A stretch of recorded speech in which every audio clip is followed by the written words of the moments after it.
உருவாக்கி கிட்டத்தட்ட ஒரு 15 ஆண்டுகளாக இந்த கலை வந்து 2500 ஆண்டுகளுக்கு முன்பு இருந்தது. ஆனா இடப்பட்ட காலில் கொஞ்சம் காணாம போச்சு. அதை மீட்டெடுக்கிற ஒரு தருவாயில எங்களுடைய திருப்பூரை சேர்ந்த திரு ஆதன் பொன் செந்தில்குமார் அப்படிங்கிறவரு இந்த ஒரு சலங்கையாட்ட குழுவை ஏற்படுத்தி கிட்டத்தட்ட ஒரு 15 ஆண்டுகளாக மிக சிறப்பான முறையில பயணிச்சுட்டு இருக்கிறோம். கிட்டத்தட்ட 1500 கோயில் விழாக்கள்ல பங்கு பெற்று இந்த அம்மனுக்காக காலில் சலங்கை கட்டிட்டு பசங்களை ஆடி இருக்கிறாங்க. இப்ப இந்த டீம் எங்கெங்க இருக்கிறாரு? கோயம்புத்தூர், திருப்பூர், நாமக்கல், சேலம், இங்க மட்டும்தான் இருக்கிறான்னு கேட்டா கிடையாதுங்க. அமெரிக்கா, கலிபோர்னியா இந்த மாதிரியான நாடுகள்ல இருக்குதுங்க. இந்த சலங்கையாட்டம் இங்க மட்டும்தான் ஆடி இருக்குமான்னு கேட்டா கிடையாது. மலேசியா பிரதமர் முன்னாடி போய் ஆடி இருக்கிறோம். அங்க முருகன் கோயில் இருக்குதுங்க, அங்கெல்லாம் போய் ஆடிட்டு வந்திருக்கிறோம். அப்போ இந்த கலை வந்து நம்மளுக்கு மட்டும் சொந்தம் கிடையாதுங்க. இது உலகத்துக்கே சொந்தமான ஒரு கலை. அந்த கலையை எடுத்துட்டு போறது வந்து கோயம்புத்தூருக்கு மிகப்பெரிய பங்கு இருக்குது. ஏன்னு கேட்டீங்கன்னா இங்க கௌமாரம் கொங்கு பண்பாட்டு மையத்தினுடைய அமைப்பு கௌமாரம் மடாலயம் சொல்லிட்டு இருக்குது. எல்லாரும் தெரியுங்களா? கௌமாரம் மடாலயம் அங்க வந்து சிறப்பான முறையில் இந்த பயிற்சி எல்லாம் கொடுத்துட்டு இருக்கிறாங்க. அப்போ இத்தனை பேர் வந்து ஆடுறாங்க. ஸ்கூலுக்கு போற பசங்கள்ல இருந்து, காலேஜ் போற ப்ரொஃபஸர்ல இருந்து, காலேஜ் போற ப்ரொஃபஸர் இருக்காது, வக்கீலும் இருக்காங்க, டாக்டரும் இருக்காங்க. எல்லாரும் இந்த கலை ஏன் இங்க வந்து இப்படி ஆடி இருக்காங்கன்னு பாத்தீங்கன்னா காசுக்காக ஆடவல். உண்மையா சொல்றேன், காசுக்காக ஆடவல், பாசத்துக்காகவும் அன்புக்காக மட்டும்தான் இங்க ஆட வந்துக்கிறோம். முதலாக தெரிவிச்சுக்கிறோம். ஏன்னா வந்து பாத்தீங்கன்னா நாங்க போய் வர செலவுக்கு மட்டும் பணம் வாங்கிக்குவாங்க. ரெண்டாவது வந்து பாத்தீங்கன்னா அந்த மக்காலம் அடிக்கிறாங்க பாத்தீங்களா, அவங்களுக்கு உண்டான செலவு மட்டும் தான் வாங்கிட்டு இருக்கிறாங்க. அப்ப இந்த கலை வந்து இந்த அடுத்த கடத்துக்கு கொண்டு போகணும் ஒரே நோக்கத்துக்காகத்தான் அல்லும் பகலும் வந்து ஸ்கூல் படிக்கிற பசங்களையும் பரிச்சிலேயே வந்துடுறாங்க. ஆனா பள்ளிக்கூடம் இருந்தாலும் வந்து ஆடிட்டு நைட்டு ஊர் போகும்போது மணி 2 ஆகுது. ரொம்ப தூரமெல்லாம் வந்து வந்தோம்னா அப்ப அந்த அளவுக்கு அடுத்த நாள் பள்ளிக்கூடம் கிடாம போயிட்டு இருக்காங்க. அப்படின்னா இந்த கலையை அடுத்த கடத்துக்கு எடுத்து போகணும் ஒரு முனைப்பு தான் ஆடிட்டு இருக்கிறாங்க. அதனால வந்து மணியான பாளையத்தில் இருக்கிறவங்க எல்லாம் அடுத்த ஆண்டு பூச்சாட்டுக்கு இங்க இருக்கிற அத்தனை பசங்களை சலங்கை கால் கட்டி ஆடணும். அதை நாங்க வந்து பார்க்கணும். செய்வீங்களா? சொல்ல மாட்டேங்கிறீங்க. உங்களையே கேட்க பசங்களை கிளங்குங்க. அடுத்த ஆண்டு பூச்சாட்டுல கண்டிப்பா கௌமார மடாலயத்தை கொண்டு விடுறீங்க. அவர் பழக்கி விட்டுருவாங்க. காசெல்லாம் கிடையாது, சும்மாதான் பழக்கி விட்டுருக்காங்க. சரிங்களா? அந்த வகையில இந்த மணிகான பாளையத்துல இந்த இடத்துல வந்து ஆடுறது மிகப்பெரிய ஒரு பாக்கியமா கருதிட்டு அந்த எல்லையில காத்து நிக்கிற அந்த கருப்புராயின இந்த கலரை அழைச்சு இது உங்களுக்கான அடுத்த ஆட்டம்.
இரண்டாவதாக இருக்கக்கூடிய தலதெய்வம். தலதெய்வம் அப்படிங்கிறது என்னங்க? தலம் அப்படிங்கிறது நம்ம இருக்கக்கூடிய ஊர். அப்ப நம்ம இருக்கக்கூடிய ஊருக்குரிய கோயில் மாரியம்மா, மாகாளியம், கருப்புராயம், பிள்ளையாறு, இந்த மாதிரியான கன்னிமாறு, இந்த மாதிரியான தெய்வங்கள் எல்லாமே நம்முடைய ஊர் தெய்வம் அப்படிங்கிற அதைத்தான் தல தெய்வம் அப்படிங்கிறாங்க. இப்போ வருஷம் எதுக்காக இந்த விழாவை நம்ம எடுக்கிறோம்? அம்மனுக்கு என்ன இல்லை? அம்மா அந்த ஆத்தா வந்து நம்மளை எல்லாத்தையும் குளிர்விக்கிறாங்க. மாரிங்கிறது நீர் தெய்வம். மாரியாத்தாளுக்கு கம்பம் தட்டுவோம், கும்பம் தாளிக்கிறோம். நீங்க கம்பம் வச்சுட்டீங்களான்னு இருக்குது. சரி, ரொம்ப சந்தோஷம். மாறி இல்லைன்னா ஒண்ணுமில்லை, மழை இல்லைன்னா ஒண்ணுமில்லை. இப்ப அதுக்காகத்தான் மாரியோட மனம் குளிர்ந்து நம்மளை குளிர்விக்கணும் அப்படிங்கிறதுக்காக அந்த மாதிரியான விழா எடுத்துட்டு இருக்கிறோம். அது நம்ம ஊர்ல இருக்கக்கூடிய தெய்வத்துக்கு விழா எடுக்கிறது மிக ஒரு சிறப்பு. இப்போ மாரியம்மனுக்கு விழா எடுக்கும் போது பெண்கள் எல்லாம் ஒண்ணு பண்ணுவாங்க. எல்லாம் பண்ணீங்களா? எல்லாம் விளக்கு எடுத்தீங்களா? விளக்கு எடுத்தீங்களா? முளைப்பாரி நாளைக்குங்களா?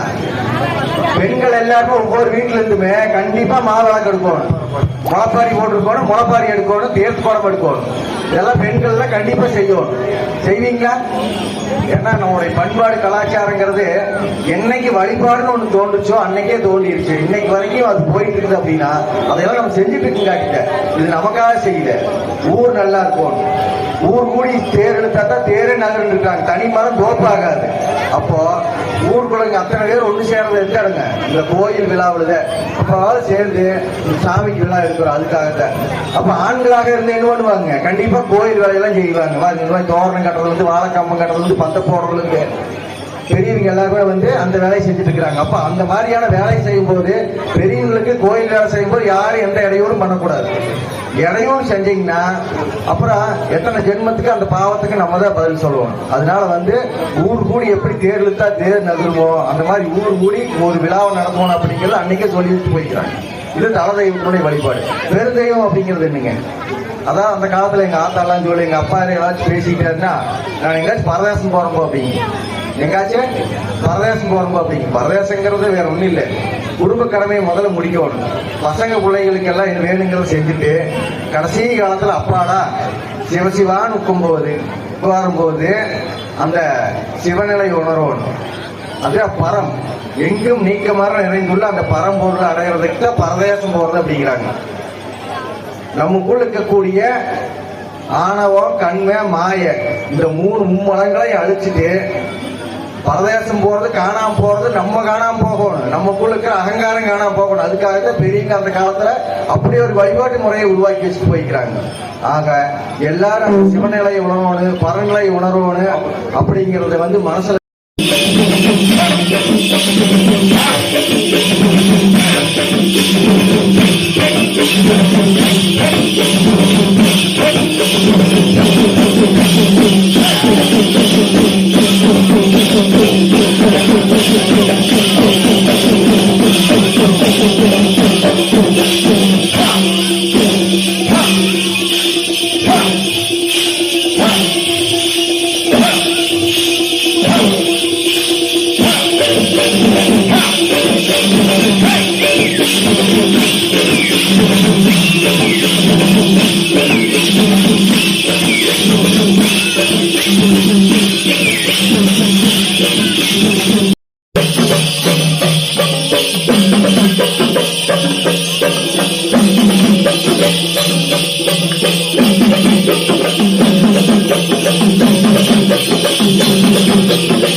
செருப்புக்கு பேரு தொழுதோடு. எங்க ஆத்தா சொல்லு, நான் நெருக்காலோட போனா தங்கம் செருப்ப தொட்டுட்டு போ அப்படிங்க. செருப்ப தொட்டுட்டு போ. சென்னையில ஃப்ரெண்டு வீட்டுக்கு போயிருந்தனுங்க. அப்பா வெங்காவோட வந்துட்டு போய் செருப்பு போட்டு வா அப்படின்னு. இது செய்து தொட்டுட்டு வந்துடுறேன். தொட்டுட்டு வரையா, ஆனா போட்டு வா அப்படிங்கிறாங்க. அப்போ அங்க இருக்கிறவங்களோட அந்த அதே ஒண்ணுதான், ஒரே ஒரு சொல்லுதான். அந்த செருப்பு கூட மரியாதை கொடுக்கிற ஒரே ஊர் எதுன்னு கேட்டீங்கன்னா அது தொங்குமன்றம் தான். நல்லா பாத்தீங்களா, அப்ப எப்போ ஒரு பாரம்பரியத்துக்கு சொந்தக்காரங்க. இது இந்த பெருமையெல்லாம் யாருக்கு சேருங்க? நம்ம வீட்டுல ஐயன் ஆத்தா இருப்பாங்க, அப்பா ஆத்தா அமைச்சி அப்பாரு எல்லாத்து கூடயுமே குழந்தைகள் முதல்ல பேசுற குடும்பம். பள்ளிக்கூடம் அது இதுன்னு இருந்துட்டு லீவுக்கெல்லாம் ஆத்தாப்பிச்சு வீட்டுக்கு அனுப்புவாங்க. அப்பதான் வந்து காட்டோட உறவாடிட்டு மாட்டோட விளையாண்டுட்டு ஆட்டுக்குட்டி பிடிச்சி விளையாண்டுட்டு இருப்பாங்க. இல்லைன்னா செல்போனை வச்சுட்டு விளையாடுவாங்க. ஒன்னும் பண்ண முடியாது. கண்ணு போயிரு. இந்த காதுல சோடு வச்சிருக்காங்க, இயர் போன காதும் போயிரு. அப்ப என்ன பண்றீங்க நீங்க? பரிசீலை விட்டாங்க. உங்க வீட்டுல யாரும் இருக்கக்கூடாது, அமிச்சு ஆத்தா வீட்டுல இருக்கணும், அப்பா வீட்டுல இருக்கணும், ஐயன் ஆத்தா வீட்டுல இருக்கணும். அப்ப அந்த காலத்திலேயே வந்து விவசாயம் அப்படிங்கறது வந்துங்க, ஒரு காட்டுல விவசாயம் அன்னைக்கு ஏர் பூட்டி எள்ளு விதைச்சாங்கன்னா ஒரு காட்டுல வந்து எத்தனை எள்ளு விவசாயிக்குன்னு சொல்லி போடுவாங்க. எள்ளேடு வீச்சு எழும்பாங்க. எள்ளேடு வீச்சேடு 4 8க்கு 7 வீச்சு. ஒரு கையில ஒரு நாம்பல் எடுத்து வெட்டிக்கடையில் அப்படி அடிச்சாங்கன்னா 7 செதறி போய் விழுது. விளைஞ்சு நிற்கும் போது ஒரே மாதிரி இருக்கு. பாத்துருக்கீங்களா? அதான் 7 வீச்சேடு. இன்னைக்கு 4 நாளைக்கு பால் வாங்கணும்னா ஒரு நாளைக்கு அரைப்படி, ஒரு நாளைக்கு 3/4 படி, ஒரு நாளைக்கு 1/4 படி வாங்கணும்னா எத்தனை ஆச்சுன்னு கேட்டா கால்குலேட்டர் எடுத்து கணக்கு போடுறோம். அப்போ அந்த அளவுக்கு கணித அறிவு, விவசாயத்துல கணித அறிவு படைச்சவன் தான் நம்மளுடைய தாத்தம் போட்டு நல்லா. அப்ப அப்பேற்பட்ட ஒரு பாரம்பரியத்திலிருந்து இன்னைக்கு எல்லாம் நம்ம வந்திருக்கிறீங்க. மணியரம்பக்கான அப்பச்சாமானம் எல்லாம் கிடையாது. அதாவது என்ன அப்படிங்கிறது அடுத்த ஆடத்தினோட இடைவெளி சொல்றேன். உங்களுடைய பெருமை உள்ளூர் மாடு கலப்போகாது. கரெக்டா சொல்லிட்டாங்க. அதெல்லாம் நம்மளோட பெருமை நம்மளுக்கு தெரியாது, அடுத்தவனுக்கு தெரியும், அமெரிக்காவில் இருக்கிறவனுக்கு தெரியும். சரிங்களா? அந்த பாரம்பரியம் பண்பாடு என்னைக்கும் தலைச்சு நிக்கணும். பெரியவங்க ஆஸ்பத்திரி செலவு இல்லாம சந்தோஷமா மன நிம்மதியோட இருக்கணும். பேரம்பேத்தியோட கொண்டாடிட்டு அந்த கொண்டாட்டத்தினுடைய பிறப்புரிமையை எல்லாரும் அனுபவிக்கணும். அதுக்கு எல்லாருக்கு அந்த மாகாளி அம்மா அருள் கொடுக்கணும்னு சொல்லிட்டு இதோ உங்களுக்கான அடுத்த ஆட்டம்.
மேலும் விழுங்க. அதாவது இந்த ஆட்டை எப்ப தோன்றுச்சு பாத்தீங்கன்னா 2500 ஆண்டுகளுக்கு முன்பா வழிபாடு என்ன எப்ப தோன்றுச்சு, வழிபாடு நம்ம சாமி எப்போ கும்பிட ஆரம்பிச்சோமோ அப்பதான் மாரியம்மன் காட்டுவோம் கோயில்ல. அதாவது விவசாயம் முடிஞ்சு விவசாயம் அறுவடை எல்லாம் முடிஞ்சதுக்கு அப்புறம் வீட்டுல இருப்பாங்க. அப்ப சாமிக்கு விழா எடுப்பாங்க. அப்ப அவங்க ஊர் கோயில விழா எடுக்கும் போது மாரியம்மனை நீர் தெய்வமாகும். இன்னைக்கு தான் சிலை வடிவமா இருக்குது.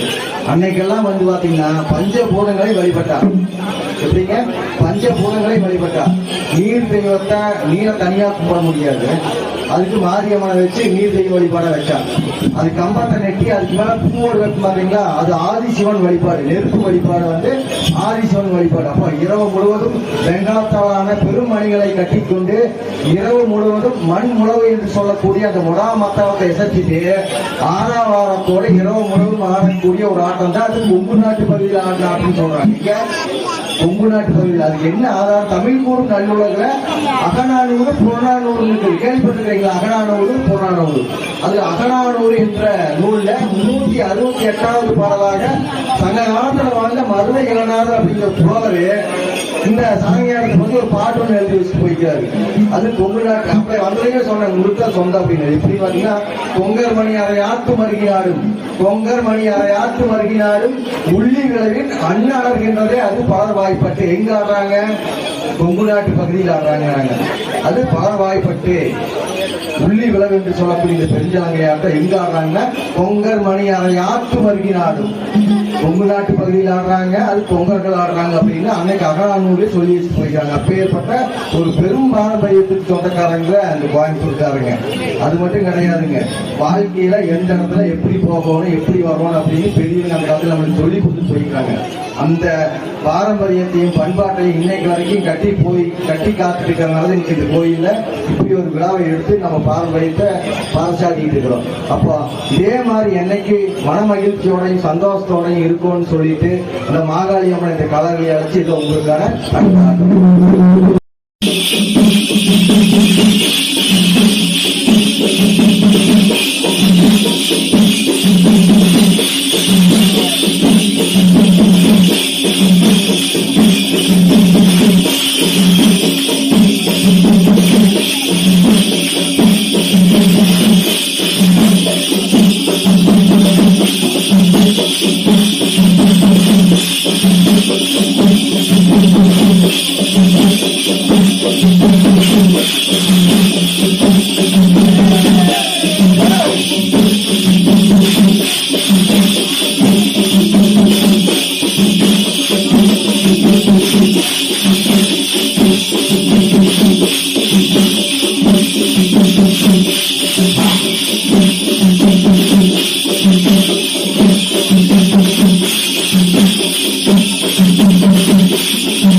கனி குடிச்சு ஆகணும் அப்படின்றாங்க.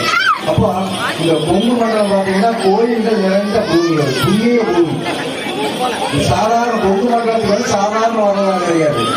அதாவது இன்னைக்கு நம்ம சொல்லக்கூடிய மதங்கள் அப்படின்னு சொல்றோம் பாத்தீங்களா, இன்னைக்கு எத்தனை மதங்கள் இருக்குதுங்க. அத்தனை மதங்களுக்கு முன்னாடி தோன்றியது சமயங்கள். சரிதானுங்க? இந்த மதங்கள்லாம் தோன்றுவதற்கு முன்னாடி சமயங்கள் அப்படின்னு ஒன்று தோன்றிடுச்சு.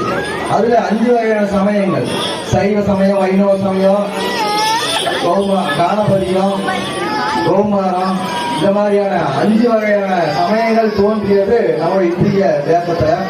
அதுல குறிப்பா சொல்லணும்னா கௌமாரம், அதாவது முருக வழிபாடு போற்றி வைத்த ஒரு இடம் தான் நீங்க வாழக்கூடிய இந்த புண்ணிய பூமி.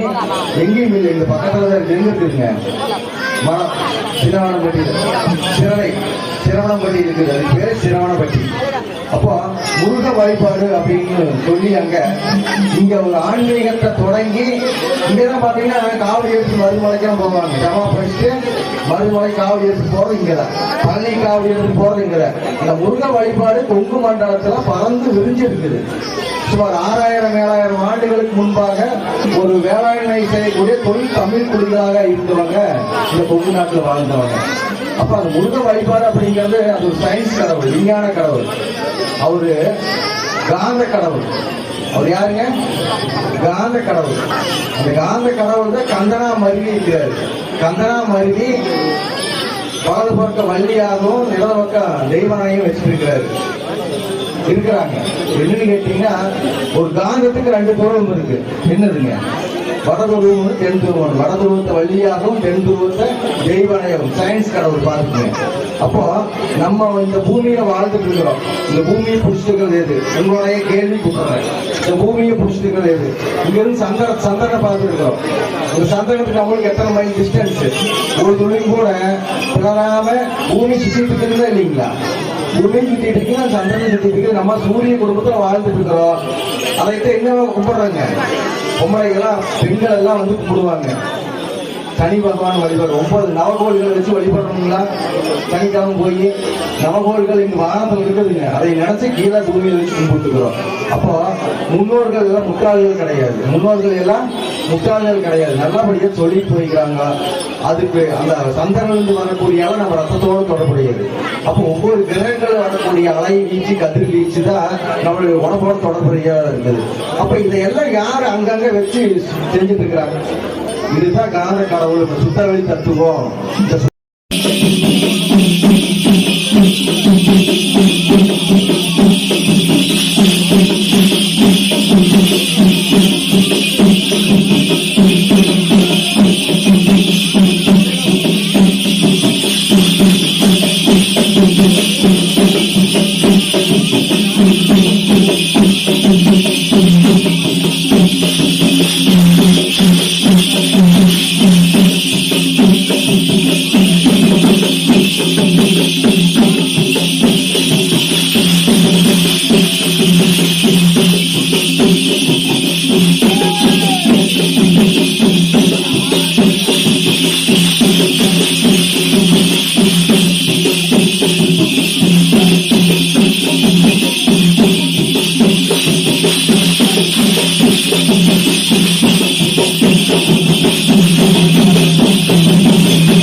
கம்பமம் நட்டு வச்சு உனக்கு திருக்கல்யாணம் நடக்கிறம்மா. உலகாரும் மாதாரியே உயர்ந்தில்லை ஒரு வாழ்வம்மா, ஒரு வாழ்வம்மா.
Thank you.